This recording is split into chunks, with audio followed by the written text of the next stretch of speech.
E aí, pessoal, boa tarde. Boa tarde, professor. Boa tarde. E aí, boa tarde. Boa tarde Tudo para bem? todos. Boa tarde. Caro Valdir, boa tarde. Quanto Boa tempo? tarde. Então, Tudo bem com você? tudo bem? Pessoal da sala aí, Cassiane, Gerson, Boa tarde, professor. Maria Carolina, a Nilza, Rosemary. Boa tarde. Não sei se o nosso comendador está por aí, Reginaldo, Kimberly.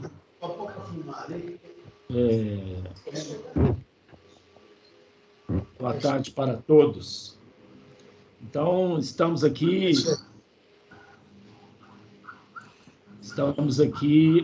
Boa tarde. reunidos para... Boa tarde. Boa tarde. Estamos aqui reunidos para mais um encontro. Hoje é um encontro muito especial, porque, além da oportunidade de poder revê-los e ouvi-los, também vamos rever e ouvir o nosso colega, professor Valdir, Vou abrir a câmera para ele ver aqui.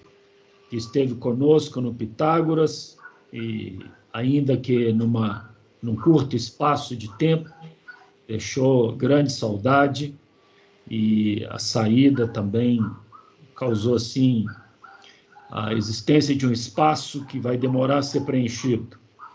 Então, meu caro Valdir, é um prazer reencontrá-lo, é um prazer revê-lo, ok? Ok, professor Calixto. Fico muito honrado com essas palavras iniciais. Eu só tenho carinho pelo Pitágoras, pelos amigos, os colegas, os alunos. Ainda penso um dia, quem sabe, talvez até voltar, a gente não sabe, né, o curso da vida, mas no momento, eu praticamente acabei de confeccionar a tese, né, passei a pandemia, as voltas com a confecção da tese, deu tudo certo, e agora voltando a lecionar por aqui e até a advogar, como eu tenho comentado com o professor. Mas é isso aí. Muita saudade de vocês também. E agradeço pelo convite, no que eu puder contribuir. Filme denso, né? Muito denso. Eu lembro que eu já havia assistido ele uma vez. Lembro que na época eu não entendi nada. Aí eu falei, dessa vez que eu vou entender. Continuo entendendo muito pouco do filme. Não é interessante isso, né? Mas o filme é fantástico, né? Tantos níveis e camadas de interpretação. Isso. Que isso. Eu tô aqui, essa tarde gostosa, chuvosa, de sábado, as voltas aqui com o Bergman e tal, eu tô na cama aqui. Gente, que coisa. Mas é gostoso ser ignorante com o Bergman, né? Se sentir assim. De fato, Valdir, né? De fato. Professor Valdir, isso aí não é só você, não, tá? Privilégio seu, não. De todo mundo, creio eu. O Valdir já nos ajudou a abrir o encontro com uma frase interessante, que é gostoso ser ignorante, né? Interessante a frase. Desde que seja o Bergman, né? Desde que seja ele. Aí não tem problema. Antes, eu solicitei a nossa colega, a Cassiane, para fazer um breve resumo da obra, para nos introduzir. Mas, como de praxe, antes de passar a palavra para ela, nós temos a abertura musical do nosso amigo Gerson. Está dando uma interferência. Vocês estão me ouvindo bem? Está me ouvindo bem? Então, aqui sim. Sim. Então, meus caros. Oi, minha esposa, Ivani. Pois não. Olha se tem alguém com o microfone aberto. Parece que está dando uma interferência. Boa tarde. Boa tarde. Olá. Tudo bem? Boa tarde. Já estava sentindo falta já desse encontro aí. Nós também. Pois é. Bom, então, pessoal, como de costume, vamos pedir ao Gerson, a esposa, para abrir o nosso evento daquela forma que sempre nos agrada e nos traz grande prazer. Então, Gerson, pode ficar à vontade. Sim, senhor. Isso você vai contar. Então, está me ouvindo bem? Estamos. Cantar uma música que o Bruno Marrone fez a gravação. A autoria dela eu não sei, não. Mas quem sabe vocês vão identificar. Se não tivesse ido, alguém já conhece essa música? Ela é super conhecida, né? Vamos ouvir.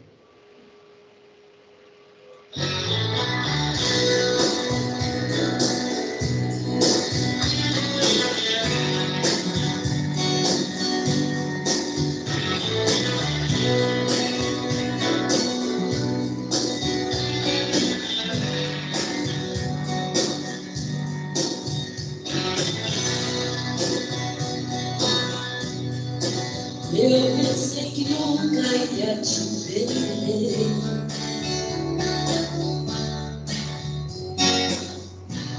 mas tudo desejo faz lembrar você.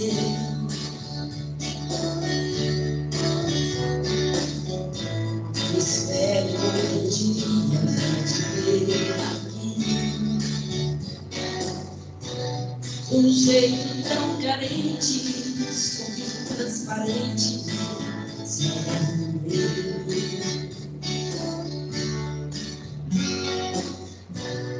a vida vai passando e tudo é tão igual.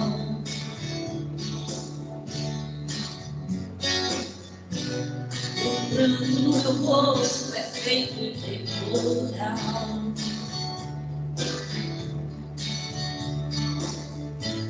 É um fim que é brilhar, de cada dia. Eu era feliz, justo.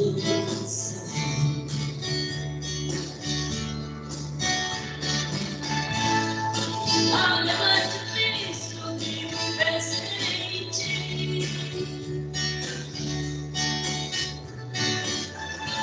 Sofrendo pela espera de te ver voltar.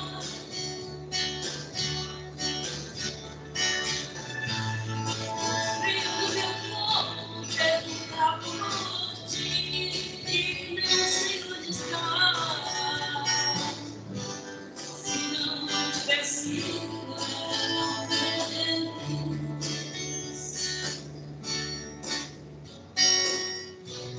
a vida vai passando e tudo é tão igual.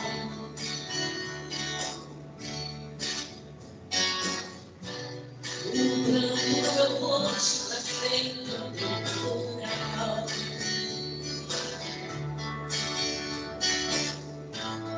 Eu vou brilhar de cada dia.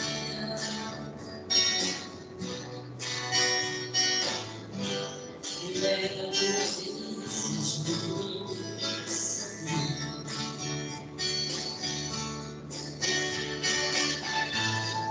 Nada mais difícil que viver sem ti.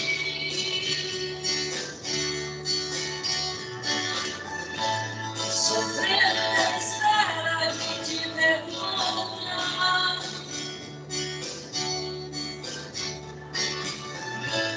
O frio do meu corpo pergunta por ti e não sei onde está.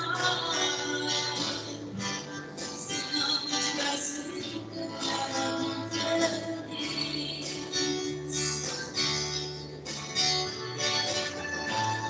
Nada mais difícil que viver sem ti.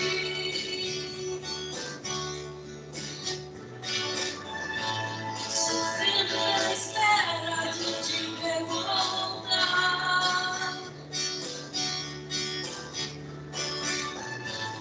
O frio do meu corpo pergunta por ti e não sei onde estás. Se não tivesse ficado feliz.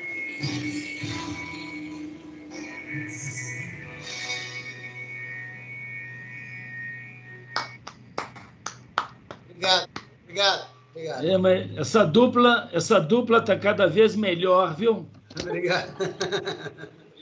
Cada vez melhor. Parabéns, viu? Obrigada. Um rico intercâmbio aí para vocês desse filme, que o Gerson narrou para mim um pouquinho dele, eu também fiquei confusa, igual o professor falou aí. Eu falei assim, que isso? Tá bom. Mas eu preciso assistir esse filme, então. Eu tô igual o professor Valdir, também não entendi nada, professor. Bem-vindo ao clube. Mas, Gerson e esposa, mais uma vez, muito obrigado, viu? Obrigado. Muito obrigado, de coração. Obrigado, meus colegas aí, né? Prazer estar com vocês novamente, com os professores. Na medida do possível, a gente está sempre colaborando com vocês, viu? Isso aí. Tchauzinho. Pessoal, eu solicitei a nossa colega Cassiane, estava há algum tempo sumida, então eu pedi a ela para fazer a introdução dos debates sobre o filme. E antes dela começar, eu só quero dar um pequeno aviso que o nosso próximo encontro vai ser sobre o Dead Café. O Dead Café, vamos discutir a morte. Vai ser no dia 19/3, dia 19/3. Então, por favor, agendem, quem puder vir. Então, vamos discutir o Dead Café. Esse nosso encontro já está agendado também no site do Dead Café oficial, ok? Dead Café Divinópolis. Então, dia 19/3. Muito bem. Caríssima Cassiane, você vai nos ajudar, então, a começar a quebrar o véu da ignorância que paira sobre essa obra, ok? Será que isso é possível, professor? Boa tarde. Boa tarde. Vocês estão me ouvindo bem? Sim. Estamos sim, Cássia. Saudade de você, Cássia. Saudade também, Rose. Sumiu? Pois é, eu estava de licença maternidade. Ah, tá certo. Tem um bebezinho de 4 meses dormindo aqui. Ai. Tomara que ele fique dormindo, né? Tomara que ele fique dormindo. A minha também está dormindo ali. Ai, gente, eu vou falar baixinho, É. acordar dá problema. Sim. Mas estava com saudade de vocês. Obrigada, professor, pela oportunidade de falar hoje. O filme que a gente assistiu foi um drama, né? Persona, bem famoso no mundo do cinema, digamos assim, né? Até pelo escritor e diretor, ser o Bergman, Ingmar Bergman. E filme muito interessante, muito complexo, no primeiro olhar, assim, mas eu achei um filme muito bonito também, uma fotografia muito bonita, e eu gostei, um filme bem bonito e surpreendente, como sempre o Bergman, né? Ele foi lançado no dia 18 de outubro de 1966 na Suécia, e eu vou fazer um resuminho rápido aqui do que a gente já assistiu, né? O filme começa com o equipamento de cinema sendo ligado e algumas imagens sendo projetadas. Algumas imagens que passam bem rápido, né? Dá para a gente perceber a crucificação, uma ovelhinha lá sendo abatida, uma aranha, uma cena de comédia no cinema mudo, algumas imagens assim aleatórias e bem rápidas. Depois, no segundo momento, a gente vê alguns cadáveres, né? Parece numa maca, num hospital, e algumas pessoas já mais velhas, já com mais idade. Então, aparece um corpo de uma criança, mas este não está morto, né? É uma criança, o menino está dormindo, então ele desperta e ele começa a acariciar uma imagem distorcida que está sendo projetada. Parece um rosto de uma mulher. É a impressão que a gente tem, né? Bom, então o filme começa, né? Ele tem 2 protagonistas, que são a enfermeira Alma e uma atriz. Elizabeth Vogler. E essa atriz, ela tem uma crise de origem emocional durante uma apresentação. E quando ela está no hospital, ela conhece a enfermeira Alma, que é a enfermeira que fica designada para cuidar dela, enquanto ela está nessa crise. Essa crise leva ela a ficar num profundo silêncio. A médica, né, que é responsável por Elizabeth, ela aconselha que ela não fique mais no hospital. Ela passa por exames e parece, pelo que dá a entender no filme, parece que ela não tem nada, assim, nenhuma doença visível, né, ou catalogada, sei lá. Mas ela está em silêncio. Então, a médica dela aconselha que ela não fique no hospital, mas que ela se retire das suas atividades, que ela fique num recanto mais tranquila até que passe essa necessidade que ela tem de ficar em silêncio, que ela possa retomar sua vida. Então elas vão para uma casa, né, de praia, só ela e a enfermeira Alma. Elas estão isoladas e nesse isolamento elas desenvolvem uma relação de amizade. E até muito legal, porque a Elizabeth ela não fala, então a Alma fala pelas duas, né? É um monólogo o tempo inteiro da atriz, e ela se sente à vontade com Elizabeth e começa a contar para ela da sua vida, e as duas parecem que desenvolvem uma intimidade.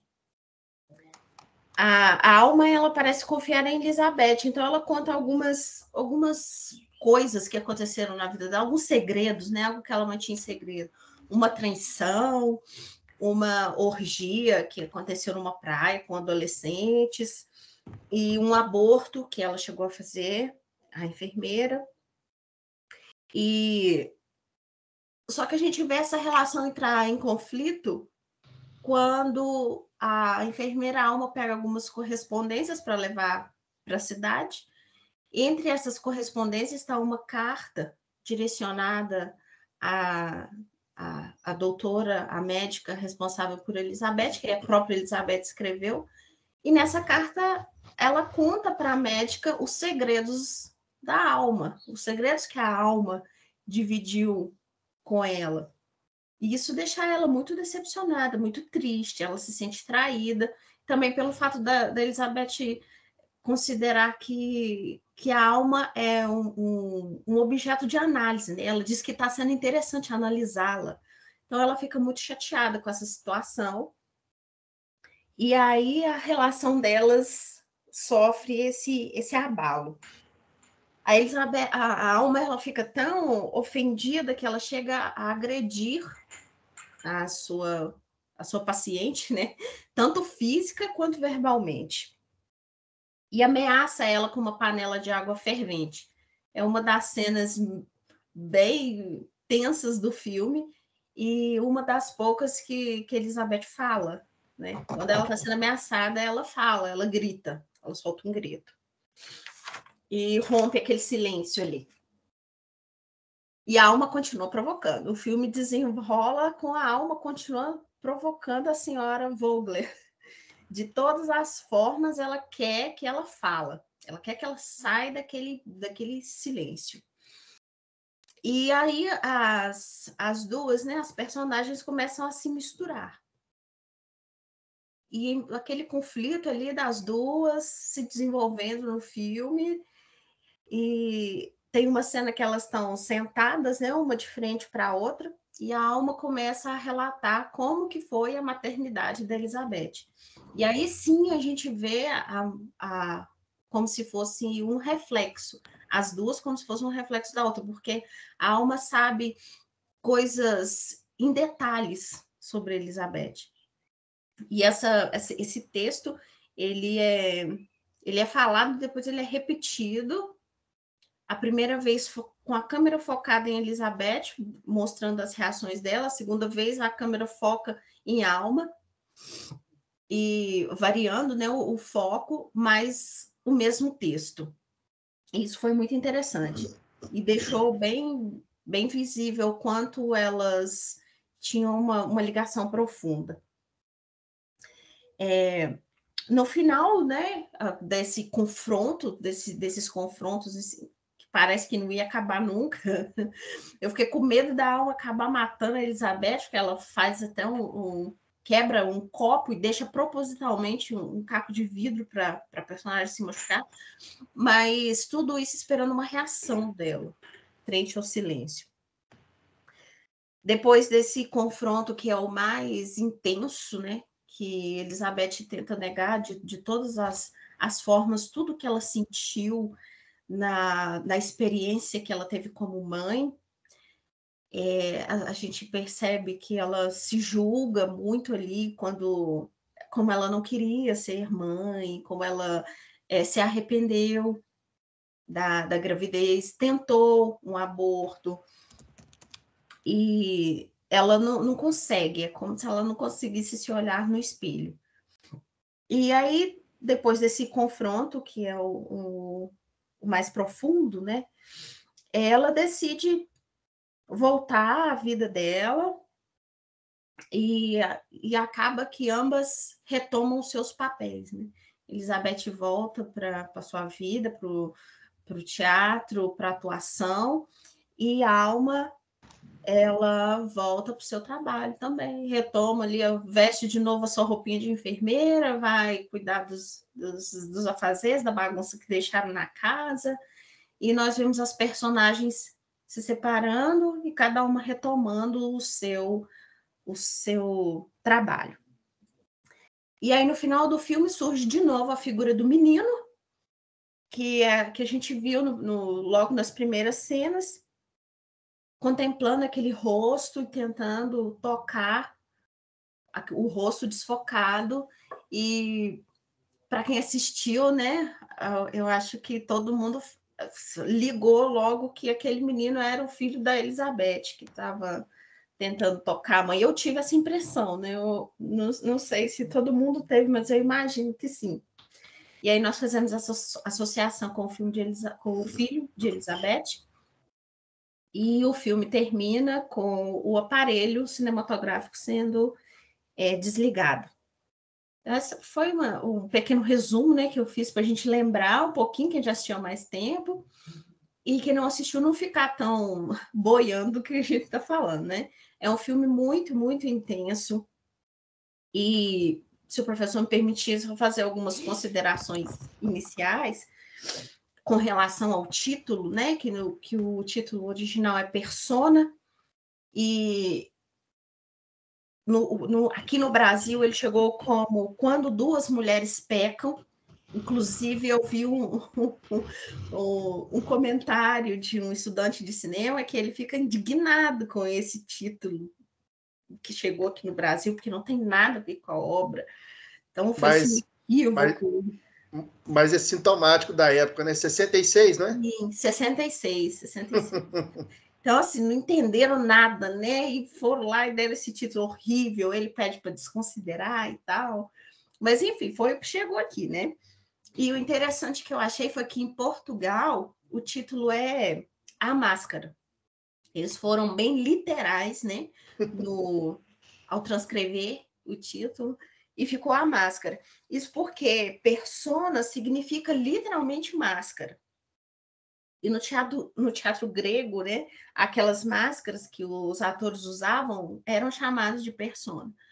Uma coisa muito interessante que eu pesquisei é que as máscaras no teatro grego, elas serviam para mostrar aquilo que o personagem tinha que mostrar e também para projetar a voz. Não sei o que elas tinham de funcional ali no formato que projetava a voz do ator para ficar mais audível. E eu achei isso muito interessante. E também, né, na questão atual, principalmente em comunicação, quando se fala em persona, isso significa, persona pode significar também um papel social, um papel que nós assumimos na sociedade. Então, são versões de si mesmo que todo indivíduo possui e que apresenta em determinada situação social. te apresenta na faculdade, no grupo de estudo, ou na família.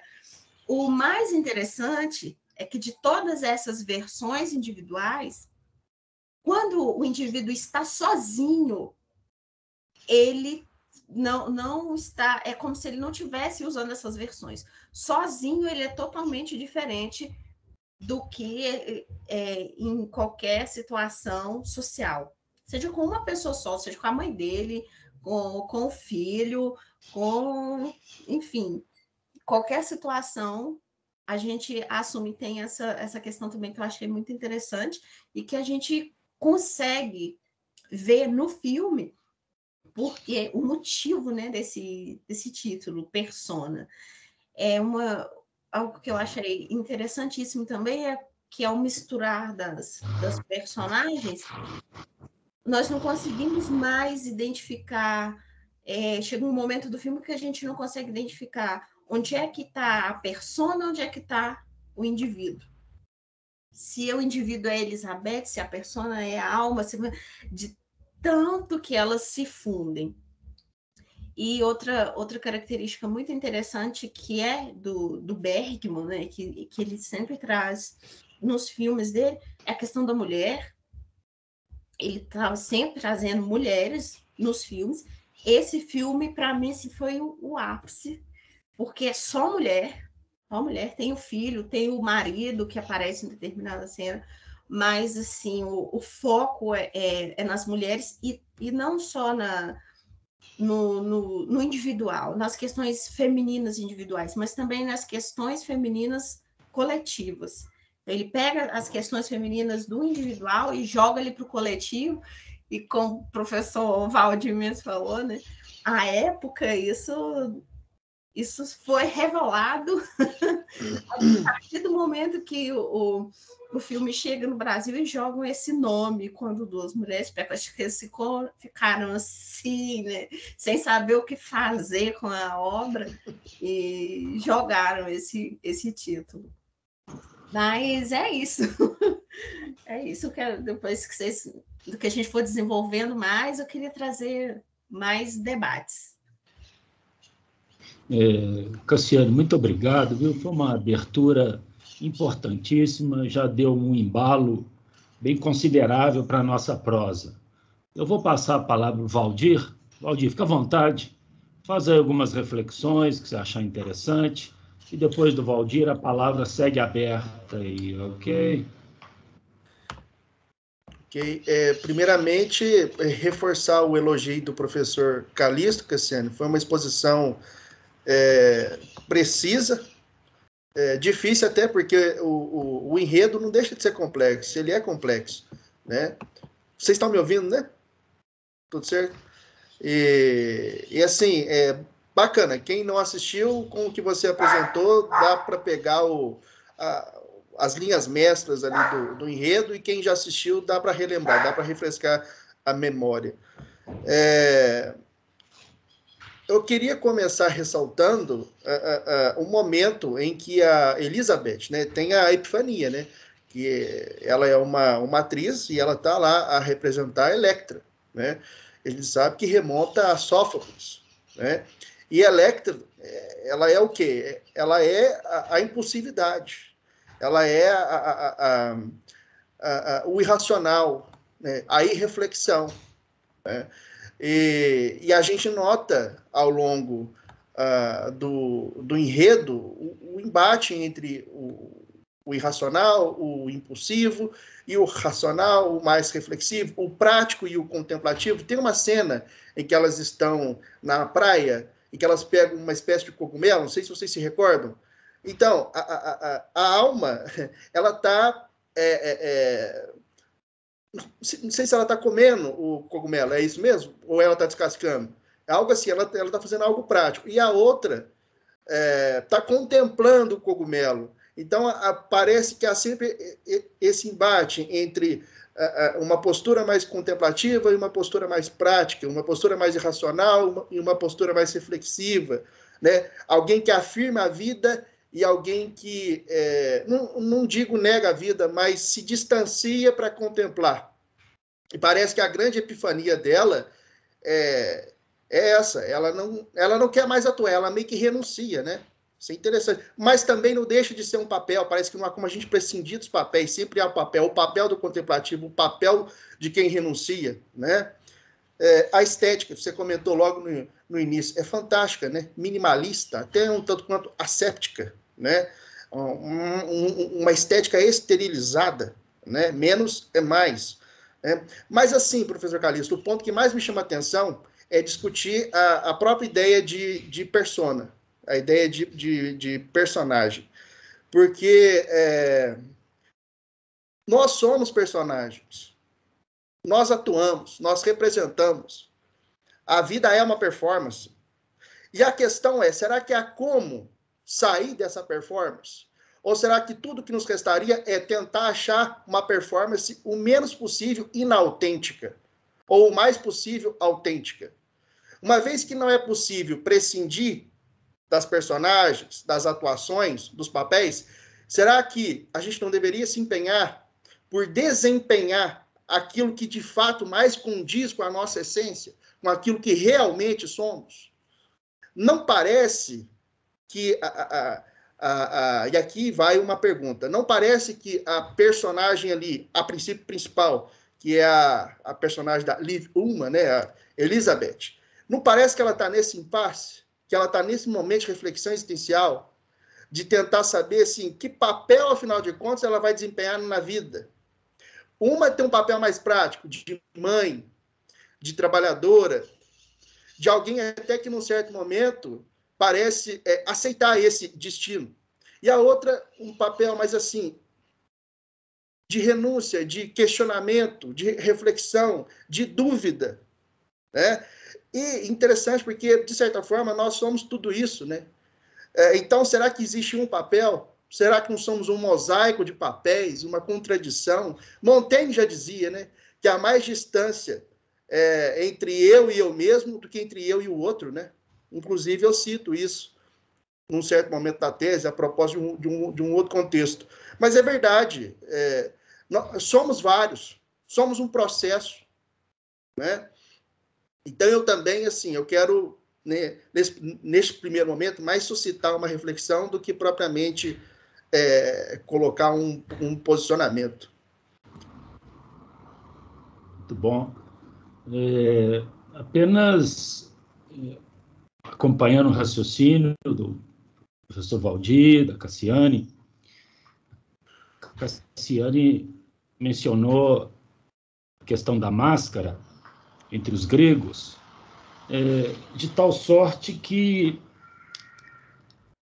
quando se colocavam aquele artefato no rosto, havia um orifício para a voz sair. É por esse orifício, por onde o som sai, personare, é que se configura a personagem. Então, a personagem tem que estar falando. Parece que Elizabeth se cansou das personagens e se recolheu ao silêncio para buscar o papel dela mesma, provavelmente. Essa questão lembra bem, Valdir, Nietzsche, quando ele dizia que só o que é profundo ama a máscara, na obra Para Além do Bem e do Mal. Só o que é profundo ama a máscara. E ainda na fala da Cassiane, quando fala de Electra, e Valdir lembrou Electra, quando a mãe dela se casou com Egisto, procurando vingança pela morte de Efigênia, Electra foi tratada como escrava. Clitemnestra, a mãe, a tratava como escrava numa tentativa de protegê-la, para evitar que ela fosse abusada. Então, ela era tratada como escrava e ficava recolhida ao silêncio. Ela falava muito pouco, à espera do filho do rei, que era o irmão dela que estava para chegar, e fazia vingança. Sim. Quando ele chega, Orestes, e eles planejam, dentro da irracionalidade que você falou, e praticam o homicídio. Então, a tua provocação foi muito importante dentro dessa distância entre o eu que nós guardamos, e eu acho que é um bom caminho para a gente continuar. Então, a partir destas falas, eu vou deixar a fala aberta. Se alguém mais quer apresentar, trazer algo mais, vamos evoluindo na conversa. Vamos colocar os nossos personagens para agir. Rosimeire, quer falar alguma coisa? Eu quero fazer uma colocação, reforçando aqui o que a Cássia falou sobre o feminino. O Bergman, ele se coloca muito, e se entrega muito, ao meu ver, claro, no filme.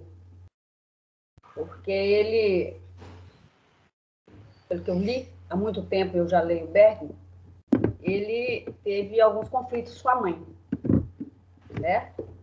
Vários conflitos, algumas diferenças e tal.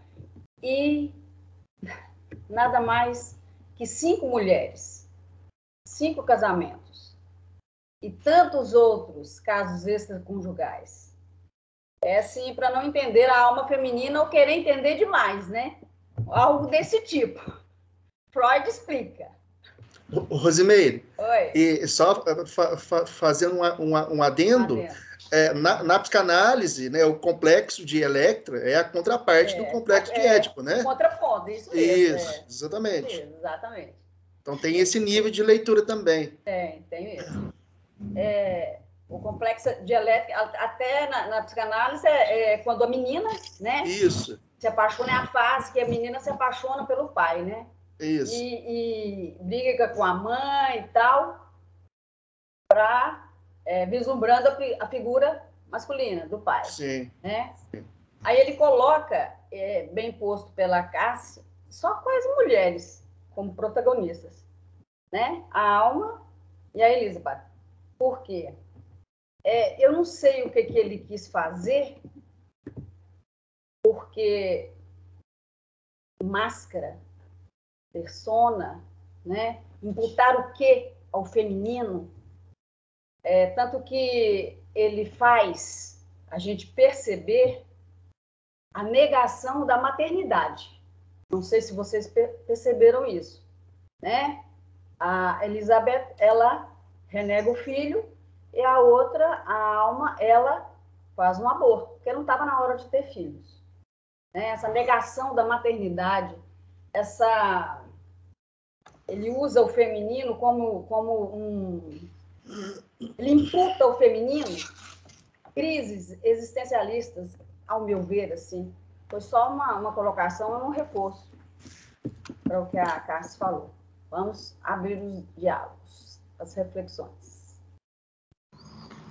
A palavra continua aberta, se alguém quiser fazer alguma intervenção. Sobre isso que a Rose está falando, professor, eu também percebi muito isso. E sempre ali de duas visões. Primeiro, a alma, né, que parece e esse nome também, alma, né, parece que não foi por acaso. No filme só a alma fala, né? Só a alma fala, pois é. E a alma, quando ela e o noivo, eles interpretam a gravidez como não é a hora da gravidez e faz um aborto. E ela se sente mal por isso. Já a Elizabeth, alguém fala alguma coisa, quer dizer, tem uma pressão social dos dois lados. Ela acha que chegou o momento de ser mãe, aí ela volta atrás e se arrepende de ter cedido a essa pressão. Só que a alma, ela continua. Numa das primeiras cenas, quando elas ainda estão no hospital, ela faz uma reflexão, eu não sei se vocês lembram, que ela fala que ela tem um noivo, que ela vai ter filhos, que ela vai ter uma casa, que ela vai cuidar dos filhos. Então, parece que da parte da alma tem essa aceitação da pressão social do papel que ela tem que interpretar, apesar de já ter feito um aborto, e algo que a Elizabeth não aceita. Ela aceita, assim, superficialmente, né? A alma dela não aceita. É porque até se a gente for na etimologia, a ânima é a essência, né? Desde Aristóteles. Sim, então, a alma, ela é a espécie, ela é a afirmação da vontade de vida da espécie. E a Elizabeth é a renúncia, é a negação, é o questionamento, é a personalidade, é o individual. E outra, né? Como diz o Cazuza, suas mães são felizes, né? Será mesmo que suas mães são felizes? Parece que mãe tem obrigação de ser feliz, né, de ser realizado com a maternidade. Às vezes a gente vê algumas mães com depoimentos mais realistas. Assim, cara, eu tô com ódio do meu filho, hoje eu não queria ser mãe, mas não sei o que. Cara, isso existe. Você não tem obrigação de ser feliz assim 24 horas por dia, né? Nem no carnaval, aliás, nem em final de ano. Ainda bem que passou o final de ano, que tédio é aquilo. Mas das mães é muito cobrado, das mulheres isso é muito cobrado, a questão da afirmação de ser mãe. Do lado masculino, não existe essa pressão. Até ontem, né, eu passei por uma situação com meu companheiro que o bebê estava chorando, e eu estava fazendo o que eu podia para ele parar de chorar. E eu também não me incomodo muito, acho que a criança chora. E ponto. Sim, o tempo inteiro, né? O choro é uma linguagem, né? Sim. O choro é uma linguagem. Isso eu não fico neurótica com isso. E aí ele me questionou por que o bebê estava chorando. Aí eu falei, mas eu não sei por que o bebê está chorando. Ele falou assim, mas você pariu. Eu falei, pois é. Eu parei, mas e daí? Eu assim, o bebê estava chorando. Eu comecei a rir e comecei a levar essa... não tão ao pé da letra, né? Porque senão eu fico brava com ele, mas eu comecei a rir e pensando e colocando ali no filme, nessas questões que o Bergman trouxe sobre a maternidade, o que é muito à frente do tempo dele, porque se você for ver em 1966, a mulher fala um negócio desse, meu Deus do céu, é uma pecadora, né? Uma pecadora. É uma pecadora. E tem mais, gente, não tem obrigação de ter filho. Parece que tem uma obrigação. Não, você tem que ter filho. Não, você não é obrigado a ter filho, né? Verdade. Ou o teu... Desculpa, professor. Pode concluir, Valdir, pode concluir. Então, isso me permite dar aso para eu trazer um pouco Schopenhauer à baila da discussão, né? O Schopenhauer, ele bebeu muito em Immanuel Kant, né? Foi um filósofo que antecedeu. E Kant coloca em cena a teoria do caráter. Então, você tem o caráter inteligível e você tem o caráter empírico. O caráter empírico seria como que a afirmação, a versão real do caráter inteligível. Falando de forma mais simples, o caráter inteligível seria o essencial, a potência. E o caráter empírico seria aquilo que você termina por realizar, por afirmar dessa potência, do inteligível. Schopenhauer traz para o contexto dele. Ele vai dizer o seguinte: tem o caráter inteligível, tem o caráter empírico e tem uma coisa que chama caráter adquirido. E aí, nessa reflexão, ele introduz a ideia de atuação. Ele vai dizer o seguinte: o caráter adquirido é aquilo que conseguimos afirmar do nosso caráter inteligível através do quê? Da reflexão, da sabedoria. Então, quando a gente não afirma mais a esmo o nosso caráter inteligível, quando a gente não tem qualquer caráter empírico, qualquer versão do caráter inteligível, a gente atinge aquilo que se chama de caráter adquirido. E seria o quê? Seria uma seleção daquilo que a gente tem de melhor no nosso potencial. E eu sinto, ao longo do filme, essa reflexão por parte da Elizabeth. Ela tentando achar a melhor versão dela, os melhores papéis, né? As melhores possibilidades de afirmação. Vocês sentem isso também? Né? Sim, tanto que até que ela... A crítica que ela escuta sobre a maternidade, alguém fala alguma coisa numa festa e ela decide ser mãe. Isso. E só para finalizar aqui a reflexão do Schopenhauer, O Schopenhauer vai dizer o seguinte, o caráter adquirido, ele supõe a renúncia de N versões possíveis. Então, se você elege um caráter, necessariamente é um lugar comum, mas é verdade, cada escolha é uma renúncia, você vai renunciar. Então, escolha a tua melhor versão possível, dentro do cenário, do contexto em que você está.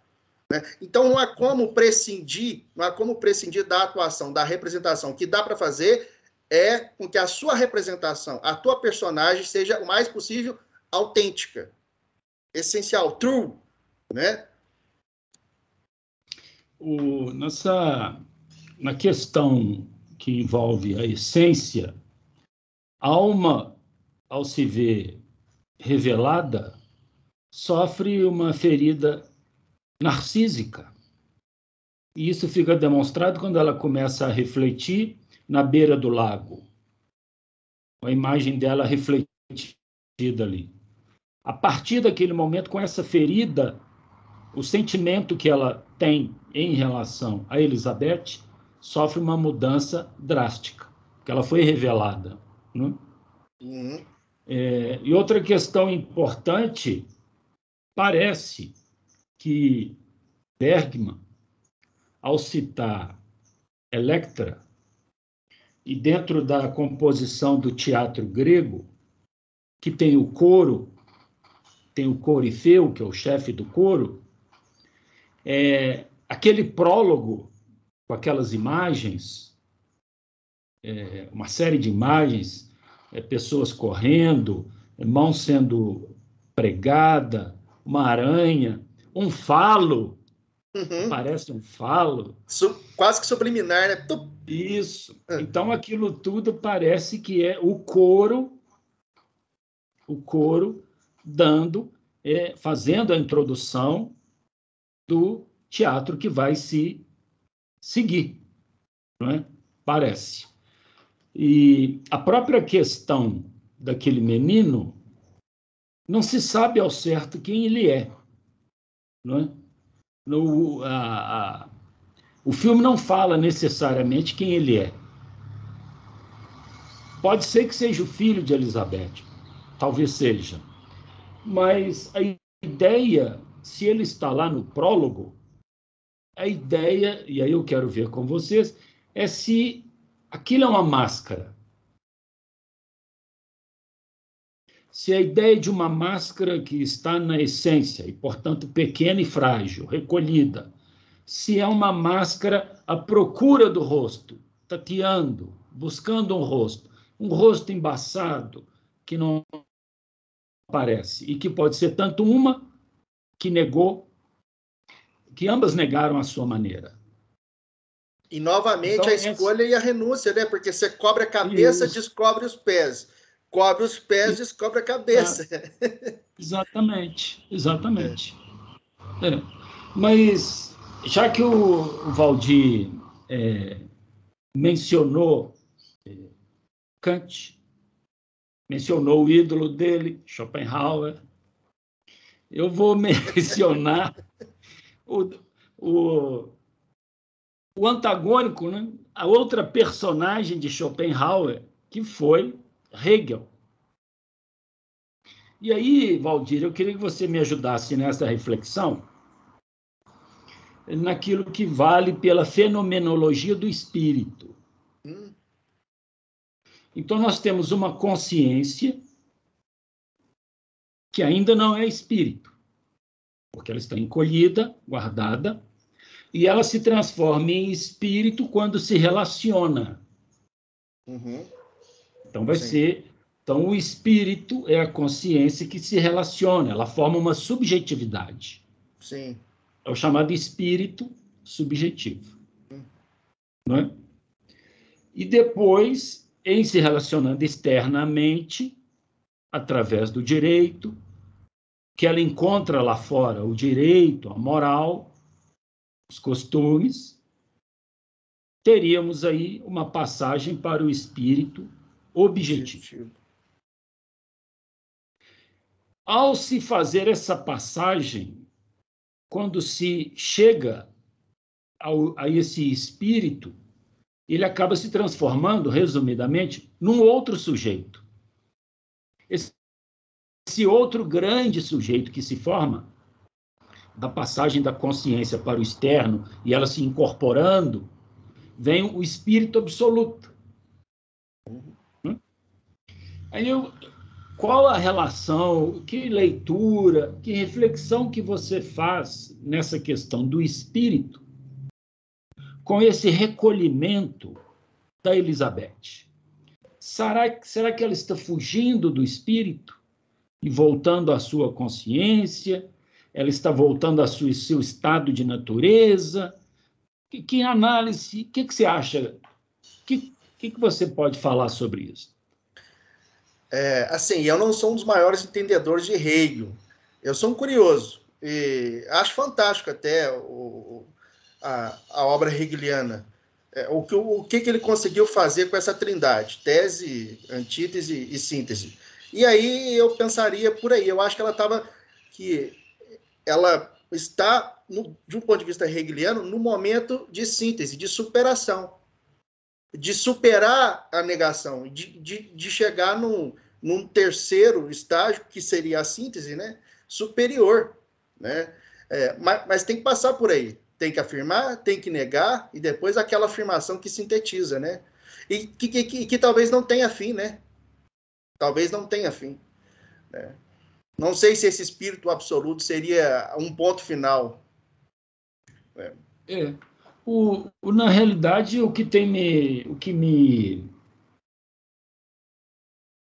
quando Elizabeth se recolhe ao silêncio e deixa de interpretar, personare, que é pela linguagem, ela se recolhe ao silêncio,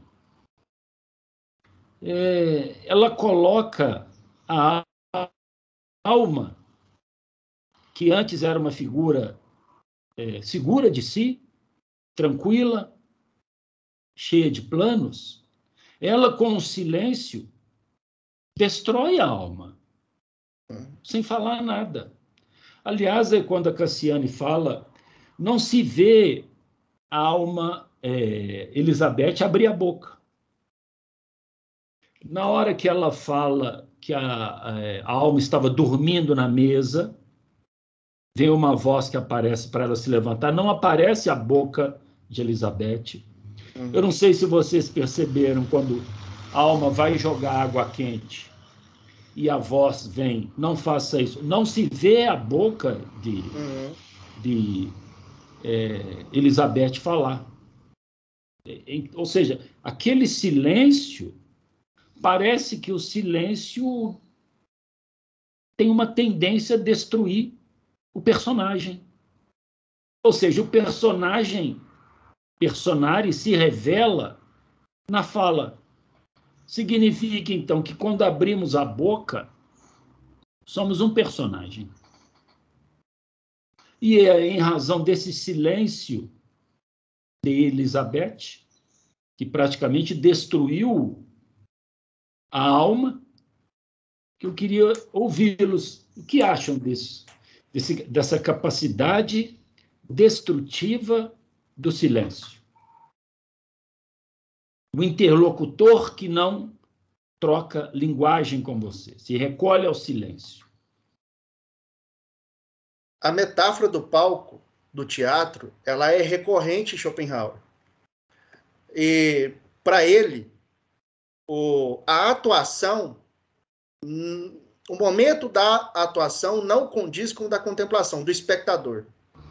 Ou você é espectador, ou você assiste, ou você atua, ou você é protagonista. Parece que são papéis irreconciliáveis. São papéis, mas não há como a gente ter os dois no mesmo tempo. E um incomoda o outro, um provoca o outro. Mas, de alguma forma, no final das contas, parece que se complementam. Né? Mas há tônicas, né? Há aquilo que prepondera. Há pessoas que têm um pendor mais contemplativo, mais observador, e há pessoas que são mais electra, né? Mais impulsivas, mais atuantes. Então, Eu faria essa leitura.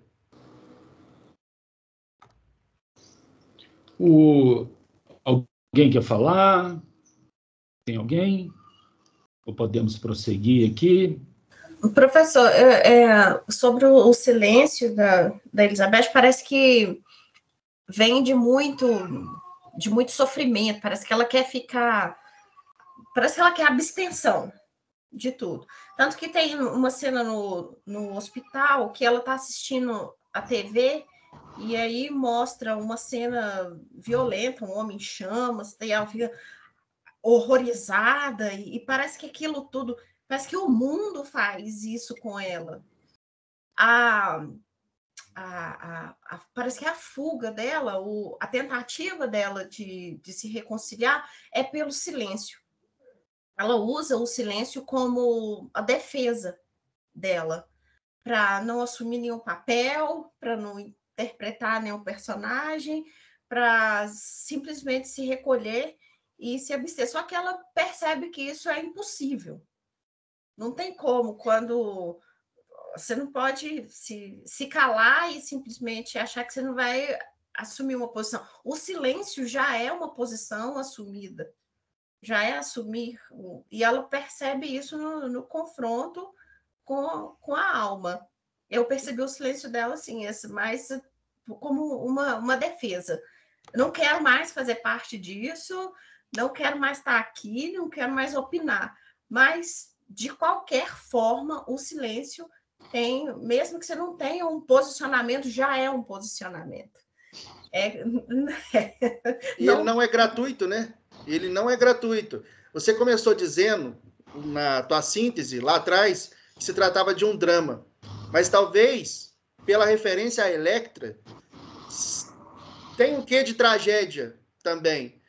E a gente sabe que o sofrimento é fundamental na tragédia, porque é uma dor tal que ela, por si só, já traz um conhecimento. Só que é um conhecimento mais profundo, é um conhecimento de densidade existencial. É um acontecimento, é um episódio trágico que vai te catapultar para um nível de sabedoria ou de agudeza que, do contrário, você não teria. E parece que ela passa por isso, né? É algo que dá um estalo nela. E é um estalo de dor, de retraimento, de estética, de passar a assistir, né? Já que foi mencionado, eu já vou dar a palavra para a Vanderleia, que ela levantou a mão aqui, mas aquele monge pegando fogo, ele é um monge vietnamita, e aquilo foi em 63. E ele não colocou fogo no próprio corpo. Os colegas dele, foi tudo combinado. Ele se sentou numa almofada, no sinal de protesto, em perseguição ao budismo. Colegas passaram gasolina e atearam fogo. Ele ficou todo o tempo em silêncio. Não se ouviu nenhum grito, nenhum movimento, até ele cair morto. Tem as imagens na internet.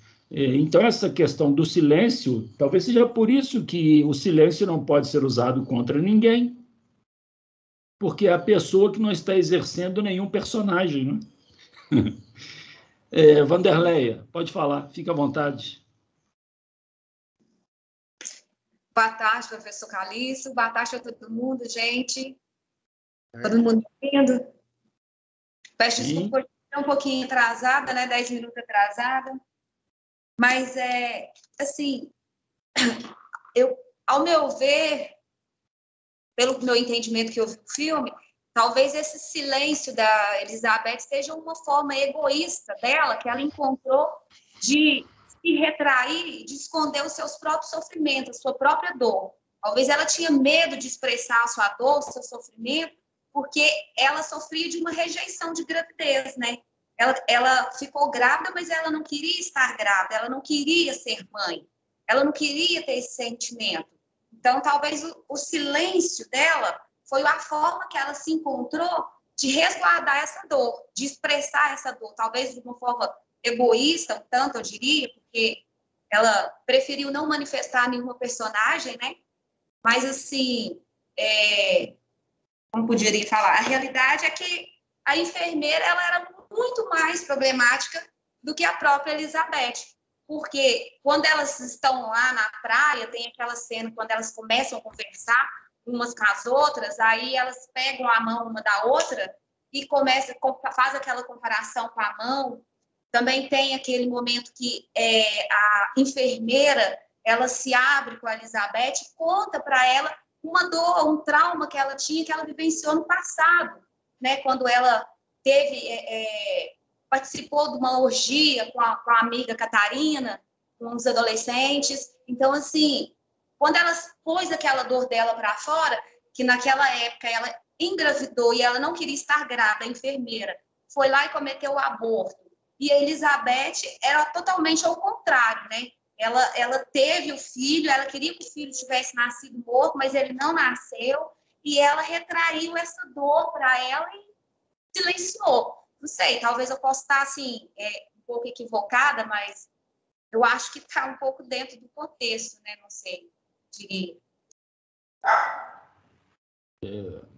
Importante a participação da Wanderleia, e a palavra continua aberta, se alguém quiser trazer mais algum elemento, fique à vontade. Professor. Quem? Eu? Fique à vontade, vamos lá. Só queria considerar aí a força, eu achei que é muito mais, além, lógico, o talento da Elizabeth, o que o Bergman quis mostrar, a força com gente que tem o silêncio, né? O silêncio, ele é provocador, concorda comigo? Muito mais provocador, aliás, em determinadas situações, que a fala. No entanto, ela fala muito mais que a alma, sem dizer uma palavra. Elas vão lá para essa casa lá de veraneio e o silêncio da Elizabeth, ele busca a fala, quase que atrai a fala da alma, né? Desperta na alma a vontade de falar. Olha como é que Bergman, ele é extremamente inteligente, mostrando a força do silêncio. É difícil, né? Silenciar em determinadas situações. Mas a Elizabeth interpretou muito bem o silêncio. Silêncio é eloquente, né? Eloquente. Silêncio eloquente. Isso, exatamente. Ela, igual você falou, ela contemplava, analisava. Aí ela começou a incorporar o silêncio. Acho muito bacana isso. E aí que tá. Será que a gente vive num mundo propício ao silêncio, ao retraimento? Porque parece que uma das condições de possibilidade do pensar, do refletir, é o silêncio. Eu vejo como que o silêncio incomoda Zé Povinho. Exatamente. Parece que tem que ter um barulho, tem que ter um ruído para fazer com que a pessoa esqueça de si própria. Porque se ela tem silêncio, ela cai em si e ela não é um bom lugar. Né? É incrível como que assim, o silêncio, a solidão, tem o potencial de mostrar a indigência da pessoa, né? Ela precisa se anestesiar de si, se esquecer de si com algum ruído, com algum barulho. E a gente vive, né, a civilização do barulho, né? O barulho. É incrível. Parece que você não tem momento para refletir. E é algo filosófico. Não por acaso o símbolo da filosofia é a coruja, que é a árvore, a ave, né, que levanta voo enquanto todos dormem, porque você só vai pensar direito, cara, quando essa azáfama do dia a dia acaba. Você não consegue fazer os dois ao mesmo tempo. Né? Sim.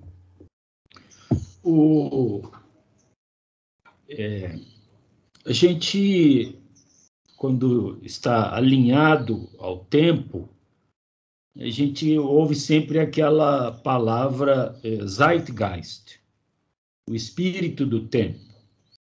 Mas eu queria chamar uma atenção de vocês para uma palavra parecida, que é Gewaltgeist. Gewaltgeist, que é o espírito da violência. Será que o espírito da violência paira nesse filme?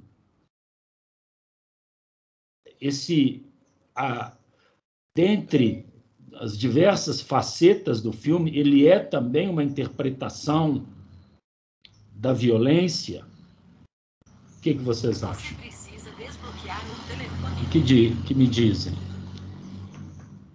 Naquilo que o silêncio vai provocando, porque, de uma certa forma, o silêncio de Elizabeth trouxe da alma a violência. A alma se tornou violenta. É interessante esse nome, né? A precisão com que o diretor o escolheu, a alma atuando ali, a alma sendo desnudada, a alma sendo violentada e se tornando violenta, a alma sendo desmascarada, tudo a partir do silêncio.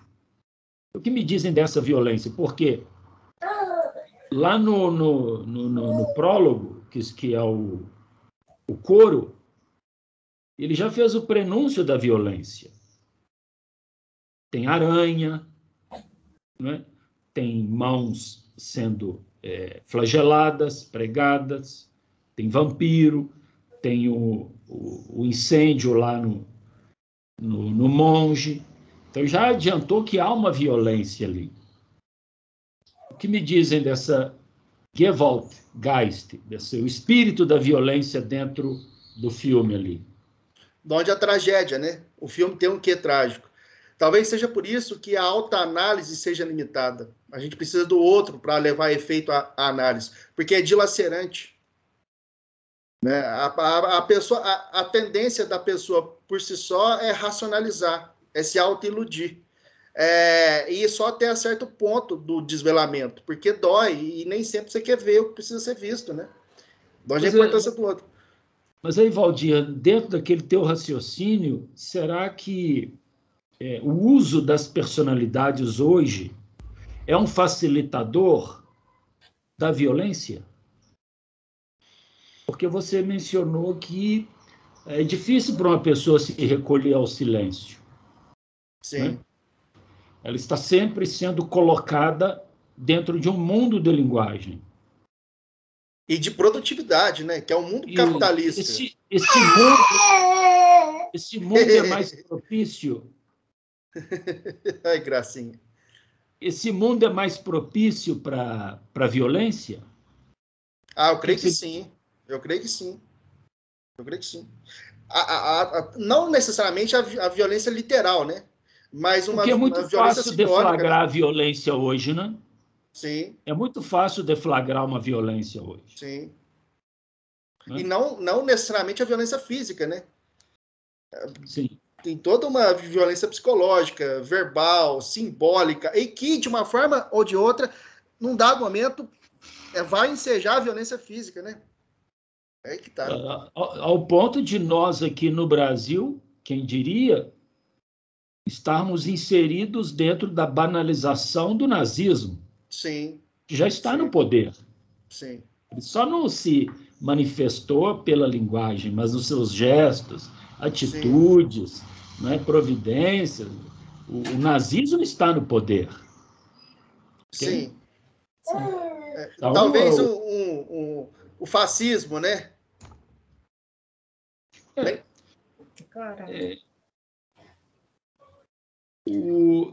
Na realidade, eu queria acentuar bem a questão de nazismo mesmo, exatamente como provocação a um ápice do fascismo. Porque, veja, e aí eu queria ver com vocês o seguinte, o nazismo é uma prática fascista contra em dado momento, e pelo menos a história tem ressaltado isso, contra judeus, muito embora não seja tão somente, mas ele é enfatizado em relação aos judeus. Sim. Então, esse fascismo contra judeus foi traduzido dentro da linguagem como um nazismo. Nós produzimos o fascismo contra negros, contra homossexuais, contra mulheres, contra descapacitados, contra ignorantes. Então, esse fascismo genérico, ele não encontra reação. Quando o fascismo vai para uma determinada categoria, e aí eu especifico, judeus, ele encontra reação. O que eu quero dizer é que é o mesmo fascismo atuando e que só encontra uma reação dentro de uma categoria vitimológica, os judeus. Nos outros campos, o mesmo fascismo não encontra reação nenhuma. Não é? O que me dizem disso? Alguém quer falar? E só para ressaltar os aspectos de fascismo contra minorias, por exemplo, nas favelas, continua em andamento.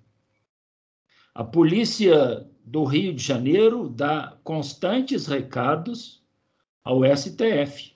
Aqui você não manda, aqui quem manda somos nós. Nós vamos lá e matamos mesmo, pronto, acabou. Ou seja, esse fascismo, ele só encontra uma reação dentro de uma categoria específica. Não é? E não se fala nem na perseguição. Muitos pseudos religiosos vieram contestar a fala do nazista que se apresentou aí, mas esses religiosos mesmos nada falam da perseguição aos templos da comunidade afrodescendente, né? Candomblé, ninguém fala nada. E aí eu vou naquele livro que eu te mostrei da Hannah Arendt, que ela também, em relação a negro, não fala nada, não tem uma linha sequer. Fala. Mas em se tratando de negros, ela não fala nada, absolutamente nada. Então, o que eu quero registrar é que esse fascismo, ele é genérico e ele só encontra um tipo de reação dentro de uma vitimologia específica. Até a reação é banalizada, né? Isso. Porque é uma reação fácil, já estereotipada. Só se reage quando a vítima quando é o fascismo, na versão nazismo, e a vítima é judeu, né? Isso.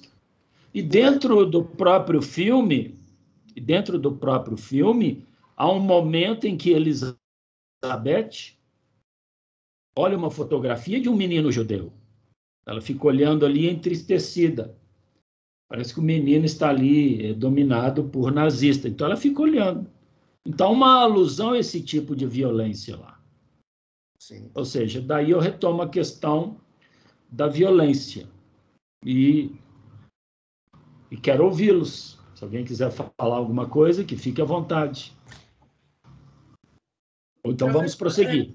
Eu percebi que tem uma fala da Alma que é muito interessante, que ela percebe no silêncio da Elizabeth... Só te interrompendo, Cassiana, é interessante isso. Toda hora, a alma fala, é interessante isso. A alma fala. Pode continuar. Ela diz assim que parece que ela nunca teve a oportunidade de falar. Então, o silêncio da Elizabeth dá a oportunidade da Alma falar. Até um certo ponto, isso é bom. A gente percebe benefícios, né? Mas, a partir do momento que esse silêncio ele é alongado, e aí não temos um diálogo, continuamos o monólogo da alma, a alma passa a ser violenta.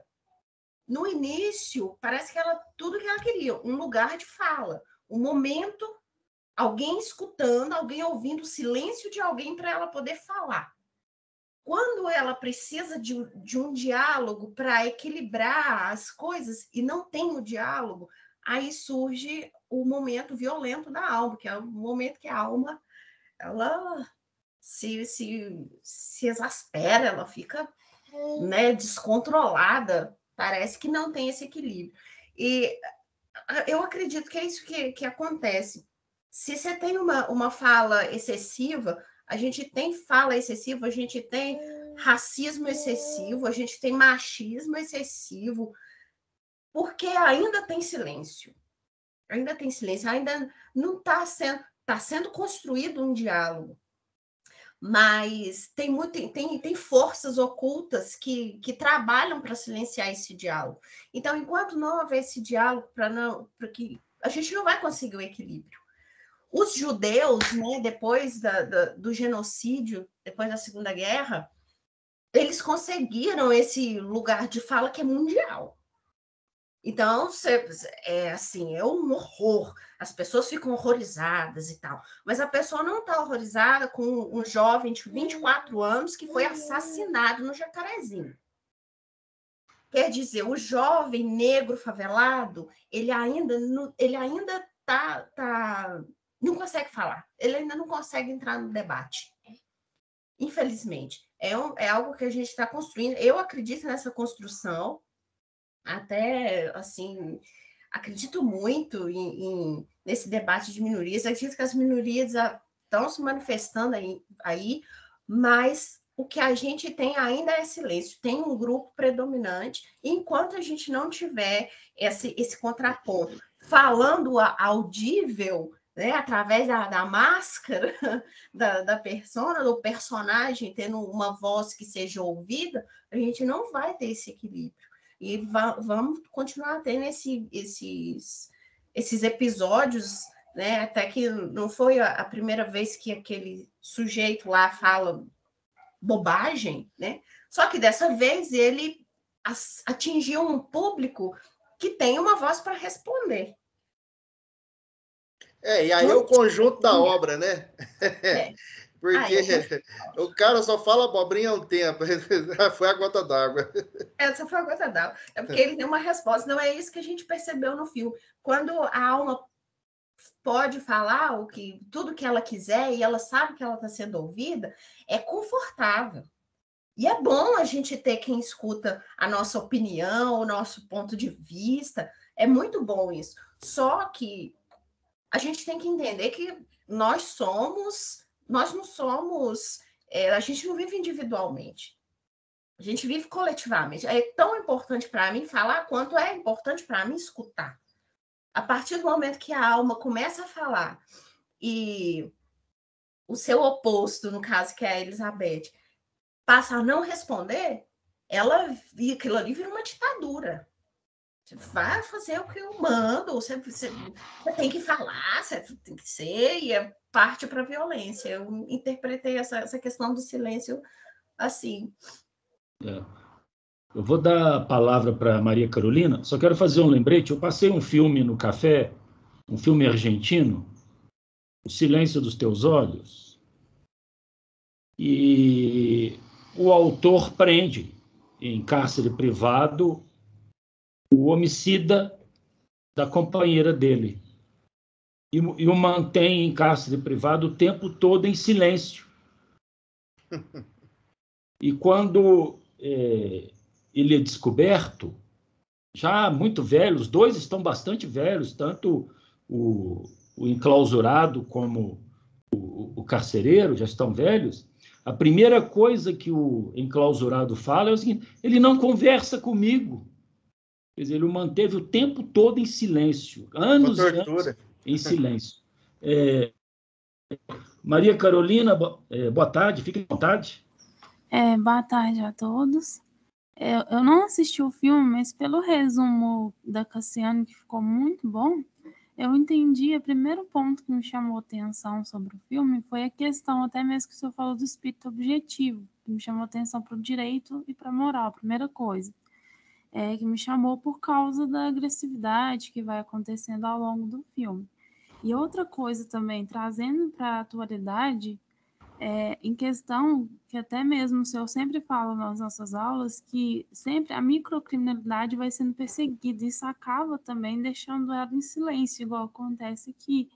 Então, acaba que não tem uma reação, né? É aquele grupo específico mesmo, né? Aquela vitimologia específica, sabe? Então, um breve, assim, que eu mais, assim, enfatizei no filme, no meu ponto de vista, foi essa relação de trazer principalmente esses tópicos que são muito polêmicos até hoje, que está relatando no filme, como o aborto mesmo, né, que a gente traz isso até hoje também, e a questão também do silêncio, né, da perseguição daquele específico grupo, né, que acaba até hoje sendo marginalizado.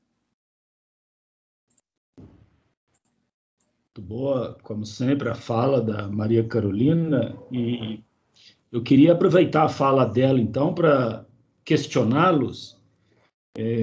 Quando aquele sujeito com nome de bicicleta faz apologia ao nazismo, o secto favorável a ele entra em cena alegando uma possível liberdade de expressão. Liberdade de expressão. O que me dizem disso? Faz sentido alegar liberdade de expressão para concitar as pessoas nazistas a formarem o seu próprio partido? O que me dizem disso?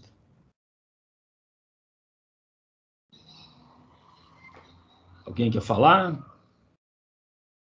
Liberdade de expressão em democracia. Até que ponto que o direito de expressão pode ir? Nenhum direito é absoluto. E direito deve ser exercido com responsabilidade. No fundo, é a velha questão. Democracia é tolerância. Mas até que ponto que vai essa tolerância? A gente vai ser tolerante com o intolerante? Essa é a grande questão de fazer um tiro no pé. É uma autossabotagem. A democracia cria o espaço para que toda uma gente fascista, nazista, violenta, né? Principalmente simbolicamente, vá adquirindo espaço e vá minando, né, os próprios princípios, as próprias premissas da democracia. Isso é uma espécie de suicídio. Né? Eu acho que a resposta tem que ser à altura, sem hipocrisia, mas tem que ser uma resposta à altura. A tua fala me lembrou Popper, não é? Não temos que ser tolerantes com os intolerantes. E faz sentido o que você falou, posto que, e aí eu lembrando a professora Márcia Tiburi, quando ela fala que eu não tenho que trazer para o debate quem quer destruir o debate. Exatamente. Não há como, não é? Então, as pessoas que querem destruir o debate, que querem destruir a liberdade de fala, elas não podem entrar no lugar da fala. Parece óbvio isso, né? E, por falar nisso, eu quero perguntar a vocês o seguinte. Tem uma cena no filme em que o marido, ou o possível marido de Elizabeth, aparece, não é? E ele tem uma aproximação com a alma. Ok? Estão lembrados dessa cena? Sim.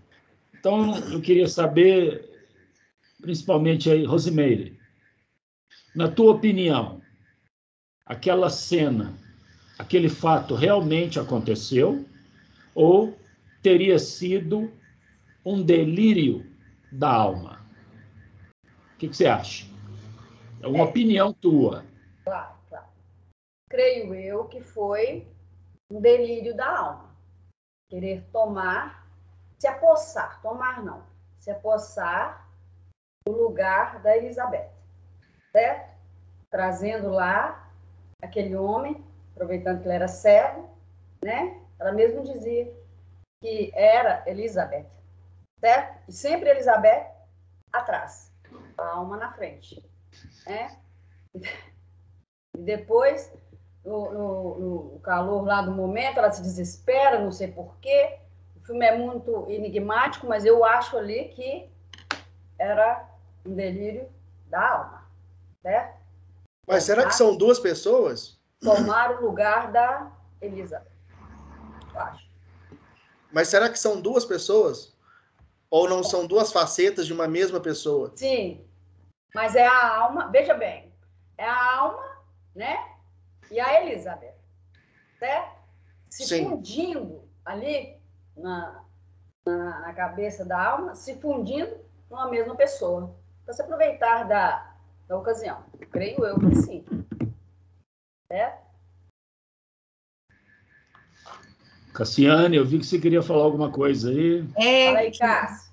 O professor Valdir falou o que eu estava pensando realmente. Parece que foi uma cena para provocar o telespectador que está ali e com a fusão ali, dá aquela sensação de que ela estava sozinha, na verdade. Que tipo assim, que ela foi lá para... A gente começa a questionar, né? Pelo menos eu questionei esse momento. Falei, nossa, então será que ela foi lá para a casa de veraneio sozinha e ela tá ali dialogando com ela mesma e tal? Parece que teve essa...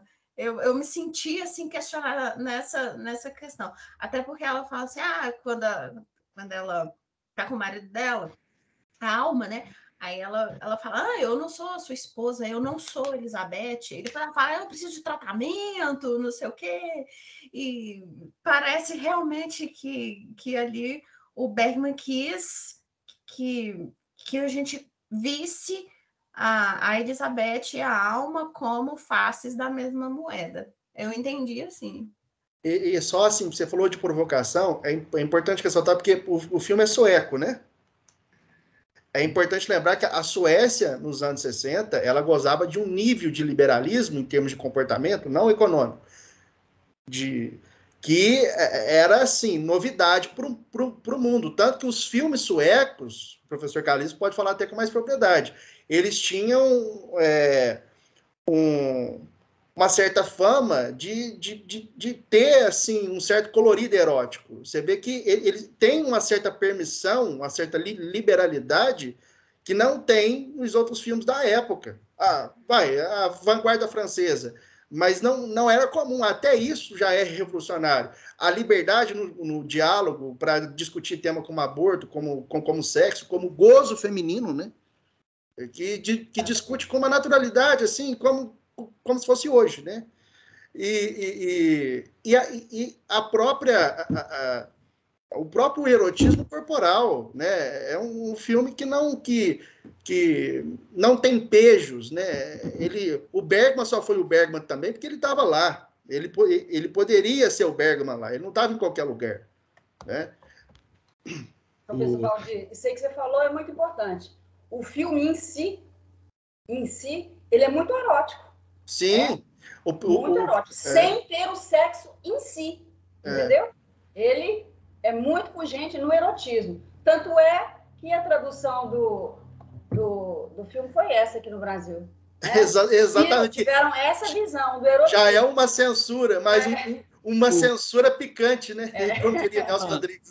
Aí que o pessoal vai a narrativa da alma dos fatos ocorridos na praia foi uma narrativa erótica. Erótica, sim. Mas vejam vocês, pasmem vocês, o próprio Bergman, na Suécia, tão idolatrado aqui, lá ele não é tão cultuado, porque vejam vocês, ele trata a mulher ainda com alguma restrição.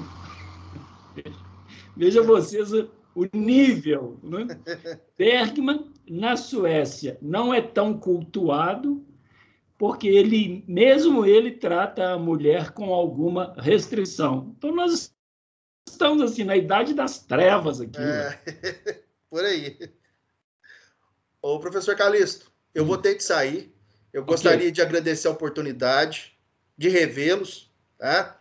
E sempre que possível, o professor convidando, e sempre que possível, eu estarei aqui com vocês.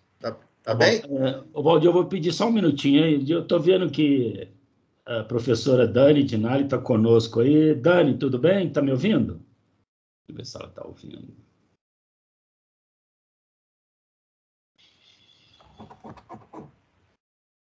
Boa tarde a todos. Boa tarde. Tudo bem, Dani? Sim. Quer falar alguma coisa com o Valdir?